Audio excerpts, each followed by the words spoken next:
അമ്മയെയും പെങ്ങളെയും തിരിച്ചറിയാത്ത വിധത്തിലുള്ള ക്രൂരത നടിയെ ആക്രമിച്ച കേസിൽ ചെയ്തു കൂട്ടിയവർക്കൊക്കെ ശിക്ഷാ വിധി പറയുന്ന നേരം അടുത്തപ്പോൾ അമ്മയും ഭാര്യയും കുട്ടികളും ഉണ്ടെന്ന ബോധം വന്നിരിക്കുകയാണ്.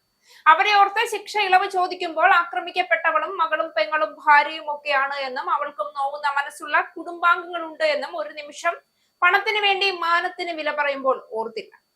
നടി ആക്രമിച്ച കേസിൽ വാദത്തിനിടെ പൊട്ടിക്കരഞ്ഞുകൊണ്ടാണ് ചില പ്രതികൾ വിധി കേട്ടുനിന്നത്. രണ്ടാം പ്രതി മാർട്ടിനും ആറാം പ്രതി പ്രദീപുമാണ് കോടതിയിൽ പൊട്ടിക്കരഞ്ഞത്. ഭാര്യയും കുട്ടികളുമുള്ള കാര്യമാണ് ഇവർ ചൂണ്ടിക്കാട്ടിയത്. നിരപരാധികളാണെന്നും ശിക്ഷയിൽ ഇളവ് വേണമെന്നും എല്ലാ പ്രതികളും ആവശ്യപ്പെട്ടു. കണ്ണൂർ ജയിലിലേക്ക് അയക്കണമെന്ന് നാലാം പ്രതി വിജീഷ് പറഞ്ഞു. എല്ലാ പ്രതികൾക്കും പരമാവധി ശിക്ഷ നൽകണമെന്ന് പ്രോസിക്യൂഷൻ ആവശ്യപ്പെട്ടു. ഗൂഢാലോചന തെളിഞ്ഞാൽ എല്ലാവർക്കും ഉത്തരവാദിത്തമുണ്ടെന്ന നിലപാടാണ് പ്രോസിക്യൂഷൻ സ്വീകരിച്ചത്. യഥാർത്ഥ പ്രതി പൾസർ സുനിയാണ്. എന്നാൽ മറ്റുള്ളവർ കുറ്റകൃത്യത്തിന്റെ ഭാഗമാണെന്നും പ്രോസിക്യൂഷൻ കോടതിയെ അറിയിച്ചു. കുറ്റകൃത്യത്തിലെ പങ്കാളിത്തം അനുസരിച്ചല്ലേ ഓരോരുത്തർക്കും ശിക്ഷ വിധിക്കേണ്ടതെന്ന് കോടതി പ്രോസിക്യൂഷനോട് ചോദിച്ചു. എന്നാൽ എല്ലാ പ്രതികൾക്കും ഒരേപോലെ ശിക്ഷ നൽകണമെന്ന് പ്രോസിക്യൂഷൻ അറിയിച്ചു. 2 മുതൽ 6 വരെയുള്ള പ്രതികൾക്ക് ഒരേപോലെ ശിക്ഷ നൽകണോ എന്ന് കോടതി പ്രോസിക്യൂഷനോട് ചോദിച്ചു. ഒന്നാം പ്രതിയാണ് പ്രധാന കുറ്റകൃത്യം ചെയ്തതെങ്കിലും മറ്റുള്ളവർ അതിനുവേണ്ടി കൂട്ടായി നിന്ന് പ്രവർത്തിച്ചതിനാൽ ഒന്നാം പ്രതിയുടെ അതേ ശിക്ഷ തന്നെ എല്ലാവർക്കും നൽകണമെന്ന് പ്രോസിക്യൂഷൻ വാദിച്ചു.